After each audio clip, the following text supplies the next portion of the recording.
But అనగనగా opportunity ఎలా వచ్చింది అదేమైనా గుర్తుందా? డాడీ చెప్పారా, మమ్మీ చెప్పారా ఫస్ట్ ఇలా ఒక సినిమా వచ్చింది? ఫస్ట్ మమ్మీ చెప్పారు. ఓకే. ఎలా వచ్చిందంటే సో డైరెక్టర్ గారు మా మమ్మీ దగ్గర వెళ్ళి నన్ను ఒక ఆడిషన్ చేయమన్నారు. నేను చేసేసాను. వాళ్ళకి నాకు నచ్చారు. సో స్టూడియోకి పిలిచి ఇంకో ఆడిషన్ చేయమన్నారు. నేను చేసేసాను అక్కడే. ఒక ఆ ఫీవర్ సీన్ ఉంది కదా, ఆ అనగనగా మూవీలో ఫీవర్ సీన్ అది చేయమన్నారు.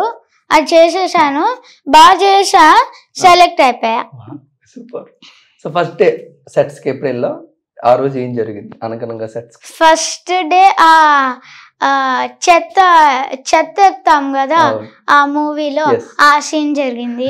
దాని తర్వాత ఫుల్ స్కూల్ రిన్యూ చేయడం జరిగింది. ఆ ట్యూషన్ సెంటర్ ఓపెన్ చేయడం అది మొత్తం ఫస్ట్ డే. సూపర్.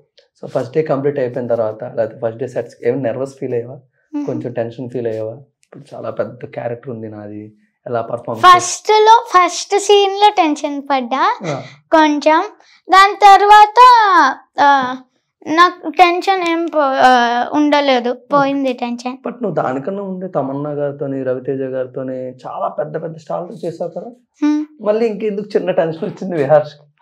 ఎందుకంటే first shot of the day కదా, మళ్ళీ నాకే తిట్టులు పడతాయని టెన్షన్ వచ్చింది.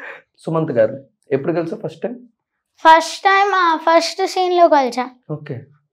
అనగనగా ఫస్ట్ ఆ చెత్తడం అక్కడ కలిసాను. Okay okay great. Any discussion ఏం జరిగింది ఫస్ట్ సుమంత్ గారిని కలిసినప్పుడు?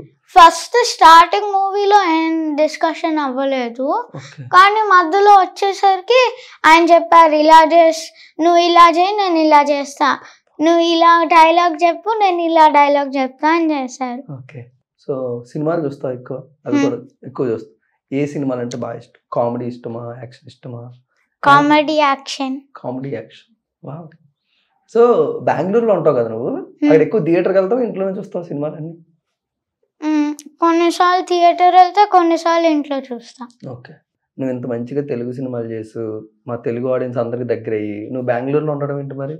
హైదరాబాద్ ఎందుకు రావట్లేదు నువ్వు? హైదరాబాద్ మమ్మీ డాడీ అంటున్నారు నెక్స్ట్ ఇయర్ వస్తానని. సో ఎవరు పర్మిషన్ ఇవ్వాలి ఇప్పుడు హైదరాబాద్ రావాలంటే? నేను అడుగుతాను, ఎవరు పర్మిషన్ కావాలి? నా పర్మిషన్. కొంచెం హైదరాబాద్ వచ్చేయచ్చు కదా మరి ఫాస్ట్ గా, ఇంకా ఎక్కువ సినిమాల్లో మేము చూస్తాం విహార్సినప్పుడు. సరే. షూరా? మరి అప్పుడు ఇంకా 1 year టైం ఎందుకు, ఫాస్ట్ గా వచ్చేయచ్చు కదా? ఎందుకంటే స్కూల్ స్టార్ట్ అయిపోతుంది కదా. ఓకే. అవన్నీ కొనేసాము ఆల్రెడీ. సో నెక్స్ట్ ఇయర్ లో ఇక్కడ హైదరాబాద్ వస్తాం. Okay super. ఇప్పుడు ఏ క్లాస్ విహార్ష్? 6th క్లాస్కి వెళ్ళిపోయావు అప్పుడే. సో ఎలా ఉంది నీ స్కూలింగ్లోని ఇలాగా? ఏ సబ్జెక్ట్ నీకు కొంచెం నర్వస్ ఫీల్ అవుతావు, టెన్షన్ ఫీల్ అవుతావు చదవడానికి కానీ ఏదైనా?